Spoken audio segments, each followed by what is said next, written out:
All right, Song of Solomon, chapter 6, first question. At this point in Solomon's life, how many wives and concubines did he have? Verse 8 says there were 60 queens and 80 concubines. Second question, how does this compare? How does he compare the wife described in this book to the others? Verse 9, he says, my love, my dove, my undefiled is but one. She is unique. She is singular among the other wives that he has.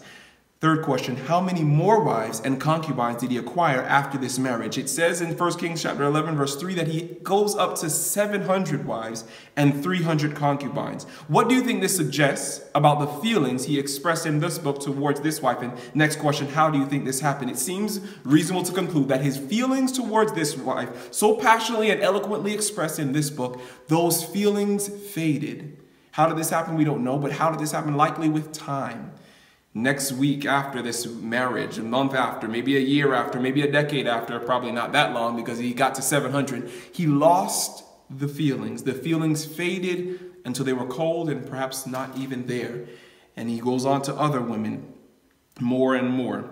Next question, what counsel would you give to Solomon when this book was written that could help him avoid this? We'll take the seventh question as well. Summarize the counsel that Solomon himself would later give that could have helped him avoid this. In Proverbs chapter 5, verses 18 and 19, Solomon says, let thy fountain be blessed and rejoice with the wife of thy youth. Let her be as the loving hind and a pleasant roe. Let her breast satisfy thee at all times, and be thou ravished always with her love. Solomon says you need to be satisfied. You need to be content with the wife of your youth. And that would have been great counsel for him. That'd be the first thing I'd say we could tell him. Solomon, when you're seeing these other women, when you're catching their eye and you know the feelings for this wife has faded and they're not as strong as they once were, don't go after that, because if you go after that like he did, you won't be content with that one. Then you won't be content with the next one, and you won't be content until you have 700 wives and 300 concubines. Be content with this wife, Solomon. That would be the first counsel I would give him. The other counsel I would give him is also from Proverbs, but it's looking at Proverbs chapter 31. These are the words of the mother of King Lemuel. King Lemuel, we don't know who that is. It may even be another reference for Solomon himself, but verses 10 through 31 of Proverbs 31 describes a virtuous woman. Verse 13 says, she seeks wool and flax and works willingly with her hands. She's a hard worker. Verse 15, she rises also while it is yet night and gives meat to her household. She's diligent, even working even while it is night. Verse 16, she considers a field and buys it. With the fruit of her hand, she plants a vineyard. She's discerning. She is wise in her business transactions. Skipping all the way down to verse 26, she opens her mouth with wisdom. She's a counselor. She gives wisdom, and in her tongue is the law of kindness. Verse 27, the end of it says, she eats not the bread of idleness. She's not lazy. These qualities, as well as the other qualities that we find here, are the qualities of a virtuous woman. But in the Song of Solomon, in that entire book, not one of these qualities is praised or celebrated in that marriage. Solomon doesn't say that his wife is wonderful in her business transaction, doesn't say that she's a hard worker, doesn't say she's diligent, she's discerning, she gives me good counsel and wisdom. The things that they focus on are the external things. They focus on their delight in each other's presence, that they are lovesick, their bowels are moved with their affections towards one another. They love their teeth, they love her breasts, they love his head, they love their hair, they love all of these external things that are good. But that is the emphasis, that is the primary focus of that entire book. And not only does Song of Solomon not celebrate the things mentioned here, but this passage does not mention anything that's highlighted and celebrated in the Song of Solomon. To the contrary, verse 30 goes so far as to say, favor is deceitful and beauty, which is so frequently mentioned in Song of Solomon, beauty is vain. So how can this help Solomon? What I would suggest, and this is going to the last questions as well, how can this apply to our marriage with Jesus, the kind of marriage that Jesus wants with us, the kind of marriage that Isaiah is talking about, that the prophets are talking about when they say that we are joined, your maker is your husband. And what can we do to avoid having the same experience that Solomon and this woman had happen to us in our marriage to Christ?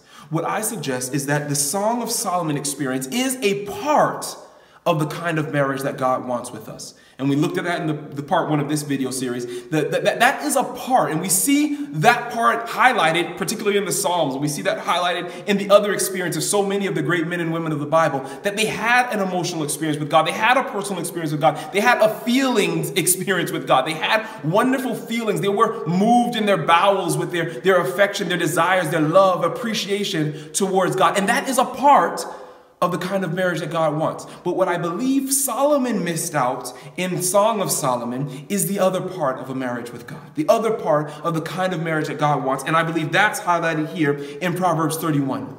There is an element, there is an aspect, there's a part of our marriage with God that is going to be hard work. That's going to be diligent. We're going to have to sacrifice some things, like the woman in Proverbs 31. She sacrificed. She got up early. She put off the pleasures, the things that she desired, so that she could do what's best for her husband. She could do what's best for her family. She sacrificed. She denied herself. There is a part of that relationship. Notice in Song of Solomon, there's no mention of self-denial. Song of Solomon, there's no mention of sacrifice. Song of Solomon, there's no mention even of putting the other one's desires above the other. That's not highlighted there. Again, Song of Solomon is a part, but the Proverbs 31 is also an integral part. And not only an integral part, it's an indispensable part. So what I believe where Solomon failed and where we cannot fail by the grace of God, is that Solomon in that experience placed those parts, that portion of an experience with God, to the exclusion of another. But I want to quickly state that even if we place the Proverbs 31 experience to the exclusion of the Song of Solomon experience, we similarly fall into a ditch. You can see this presented in the New Testament, the sisters of Lazarus, Mary and Martha. Mary, she plainly has a Song of Solomon experience. She loves to be in Jesus' presence. She has an emotional experience with Jesus. She has a very personal and intimate experience with Jesus. And that's a wonderful thing. Martha, we often look at, on the other hand, is a diligent worker. She's hard worker. She's wise. She's taking care of the physical necessities of Jesus and the others. She's doing what's necessary for their physical needs. But Jesus does not rebuke Martha entirely. He says, you're coming about with many things, but he doesn't say that's wrong. Doesn't say your hard work is not good. He says you need to add to that. One thing is needful, one thing is necessary, and Mary has chosen that better part. The answer is not to choose Mary versus Martha.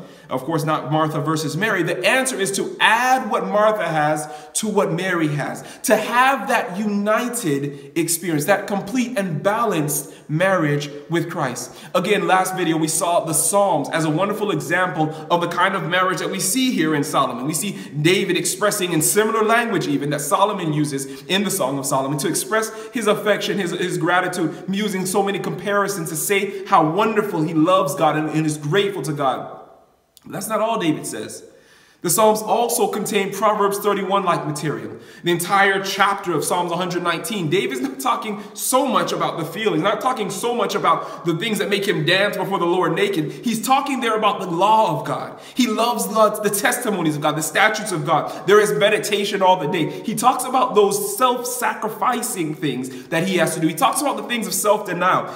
Even in Psalms 51, he talks about the real pain that he's caused God. He talks about the real, because against you only have I sinned. He's frustrated not because he might be lost because of his sin. He's frustrated because he's damaged that relationship with his God. He's been unfaithful to his spouse. He's said, don't take your holy presence away from me. Create in me a clean heart. He wants to restore that relationship. But again, this is not flowery, superficial, emotional language here.